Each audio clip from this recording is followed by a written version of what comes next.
பன்னீர்செல்வம் அவர்களிடம் தொலைபேசியில் பேசிய செங்கோட்டையன், ஒட்டுமொத்தமாக அதிமுகவில் நிகழக்கூடிய மாற்றங்கள் எடப்பாடி பழனிசாமி அவர்கள் நினைத்தது நடக்காது. சுயமரியாதையை இழந்து அதிமுகவில் எடப்பாடி பழனிசாமி அவர்கள் செயல்படுவதற்காக தற்பொழுது வரை எடப்பாடி பழனிசாமி அவர்கள் கூட்டணியிலோ அல்லது கட்சியிலிருந்து நீக்கப்பட்டவர்களையோ இணைக்க வேண்டாம் என்று கூறி வருகிறார். அது அவருடைய தனிப்பட்ட முடிவை தவிர அதிமுக வெற்றியடைய வேண்டும் என்றால் இவர்களது பங்கு இருக்க வேண்டும்.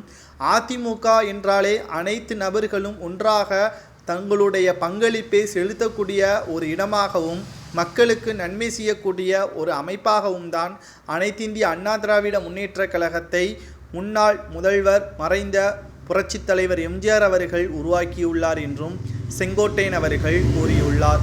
இந்த நிலையில்தான் செங்கோட்டையன் அவர்கள் பன்னீர்செல்வம் அவர்களிடம் தொலைபேசியில் பேச உள்ளதாகவும் அதற்கான நேரத்தை தற்பொழுது தெரிவித்திருப்பதாகவும் கூடிய விரைவில் OPS சசிகலா, டிடிவி தினகரன் மற்றும் வைத்திலிங்கம், மனோஜ் பாண்டியன் இவர்களை அனைவரையும் சந்திப்பதற்கான ஏற்பாடுகளை செய்ய உள்ளதாகவும் ரகசிய தகவல் ஒன்று கிடைக்கப்பெற்றிருக்கிறது.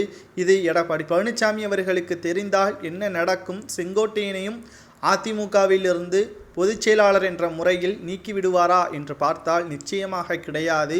ஏனென்றால் தற்பொழுது பொதுச் செயலாளராக எடப்பாடி பழனிசாமி அவர்கள் இருக்கலாம்.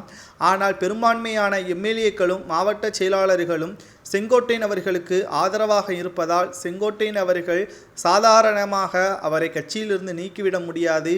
மேலும் பொதுச் செயலாளர் என்ற முறையில் எடப்பாடி பழனிசாமி அவர்கள் தலைமையில் நடைபெற்ற அனைத்து தேர்தல்களும் தோல்வியடைந்ததால் கிட்டத்தட்ட 3 வாரங்களாகவே வீட்டிலேயே தான் முடங்கி கிடந்துள்ளார். தற்பொழுது கள்ளக்குறிச்சியில் கள்ளச்சாராயம் குடித்து உயிரிழந்ததன் காரணமாகத்தான் இதை வைத்து அரசியல் செய்வதாக பலரும் தெரிவித்து வருகிறார்கள்.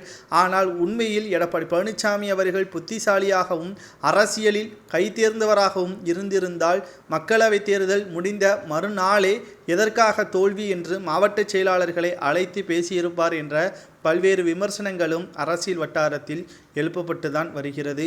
குறிப்பாக செங்கோட்டையன் அவர்கள் பன்னீர்செல்வம் அவர்களிடம் தொலைபேசியில் பேசினால் மாற்றம் உருவாகும் என்று கூறப்படுவது சரிதானா என்பதை உங்களது கருத்துக்களை மறக்காம கமெண்ட் வாயிலாக கூறுங்கள். நன்றி, வணக்கம்.